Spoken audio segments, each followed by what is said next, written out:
La parole aux Français, Alexandre Jardin. L'ancien président de la République, Nicolas Sarkozy, a donc été reconnu coupable d'association de malfaiteurs hier. Il a été condamné à 5 ans de prison avec mandat de dépôt à effet différé par le tribunal correctionnel de Paris. Une association de malfaiteurs, selon le jugement, avec en première ligne plusieurs de ses proches. D'abord son directeur de cabinet de l'époque, Claude Guéant, son ami Brice Hortefeux et enfin l'intermédiaire Ziad Takieddine. Le but des quatre hommes, selon le jugement, était le suivant: obtenir ou tenter d'obtenir des soutiens financiers en Libye en vue d'obtenir un financement de la campagne. En épluchant les comptes de campagne, les juges n'ont toutefois retrouvé aucune trace d'argent libyen, aucune preuve que les discussions aient atteint leur but. Nicolas Sarkozy a donc été relaxé des accusations de corruption et de financement illégal de campagne électorale. Le tribunal ne peut pas établir avec certitude qu'il y avait plus de 35 000 € en espèces dans cette campagne, même si cela ne peut pas être complètement exclu, peut-on lire dans le jugement. Maître Guilain Benessa, bonjour. Bonjour. Cette condamnation est-elle juste, finalement, Guilain Benessa ? Alors, écoutez, non, juste, c'est pas le terme. C'est-à-dire, je vais être clair, je mets à la place une seconde de Nicolas Sarkozy et peu importe à la limite la figure ou pas, qu'on apprécie ou pas Nicolas Sarkozy, c'est pas le débat. Il a entendu le prononcé d'un jugement interminable, 400 pages, donc entendu en temps réel. Il faut se mettre à la place d'un justiciable, quel qu'il soit. Ouais. Il a vu égrener des chefs d'accusation qui tombent les uns après les autres. Donc je suppose qu'il a dû avoir un espèce de soupir de soulagement en se disant finalement le coup près ne tombera pas. Et finalement est retenu l'association de malfaiteurs avec tout ce qu'on entend de chefs abandonnés avant cela. Et pour cela, il écope de 5 ans de prison, c'est-à-dire presque autant que les réquisitions initiales, alors même que 3 chefs de jugement sont tombés sur les 4.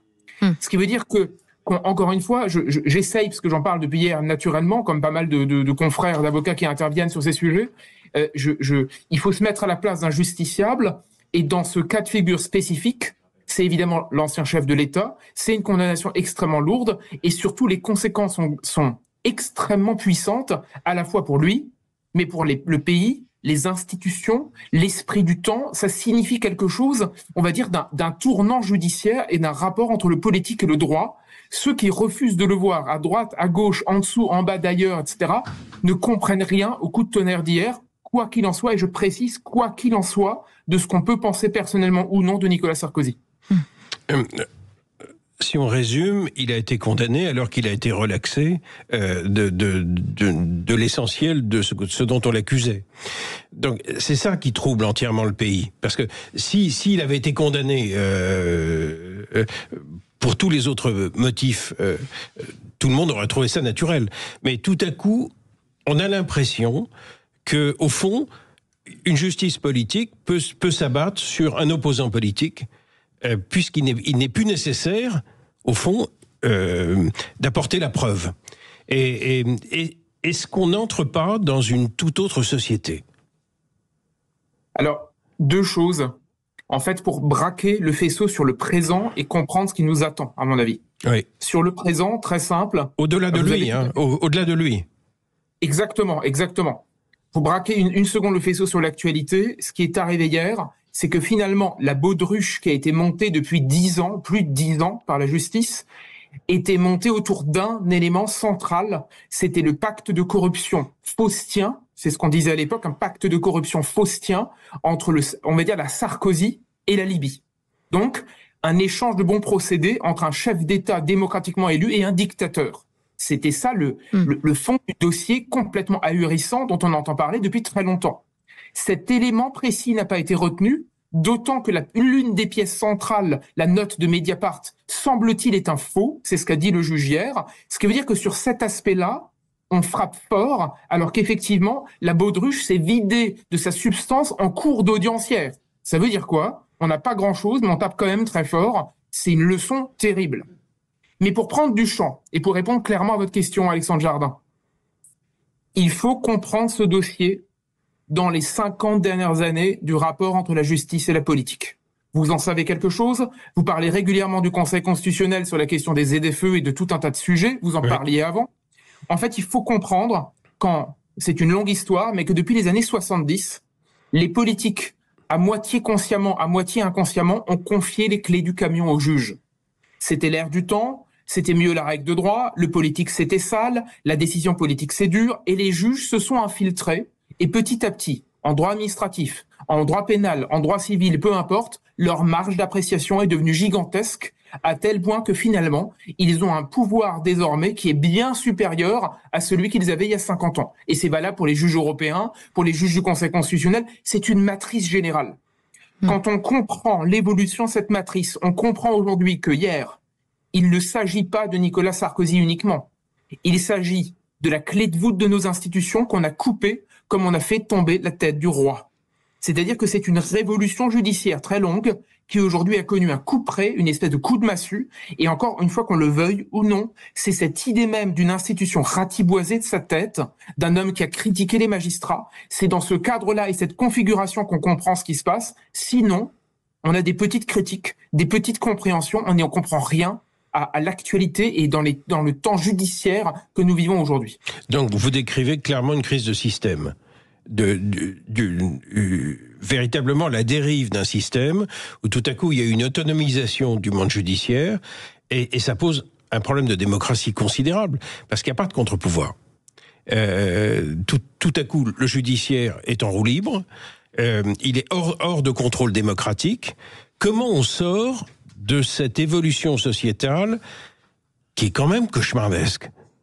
Parce que il y a une part d'arbitraire et comme tout le monde sait qu'il y a une partie de la magistrature qui est très engagée politiquement,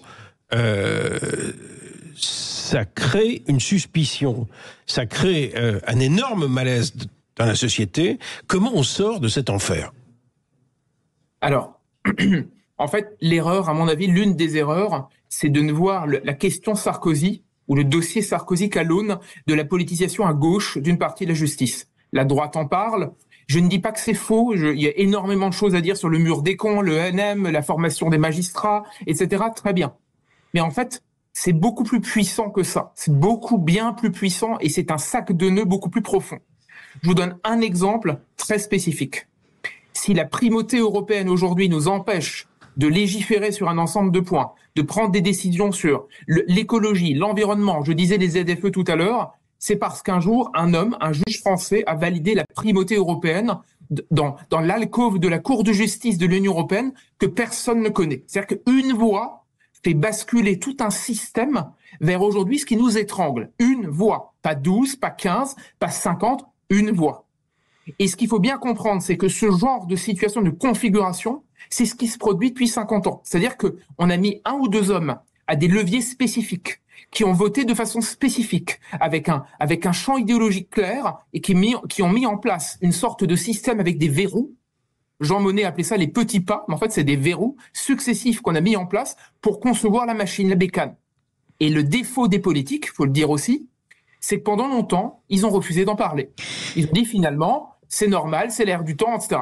Et aujourd'hui, du coup, ce qui se passe, c'est que Nicolas Sarkozy, notamment sur l'exécution provisoire, il souffre d'un dispositif que les politiques ont validé pour donner encore plus de pouvoir aux juges. Et en somme, c'est l'arroseur arrosé. On a laissé les juges prendre de l'autonomie, on les a laissés beaucoup trop longtemps ainsi, et forcément aujourd'hui, les barreaux de la prison de Nicolas Sarkozy, ce sont les juges eux-mêmes qui les ont forgés avec l'assistance implicite des politiques. Et aujourd'hui d'ailleurs, toute une partie de la gauche qui se réjouit de la défaite de Nicolas Sarkozy devra faire attention, parce qu'un jour ou l'autre, elle finira également derrière les barreaux. Les juges seront également contents de les mettre derrière.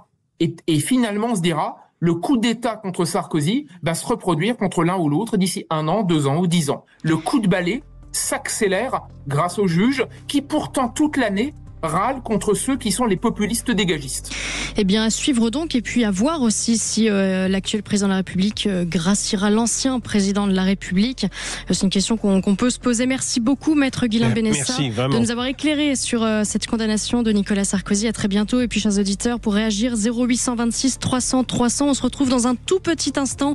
Restez bien avec nous, à tout de suite.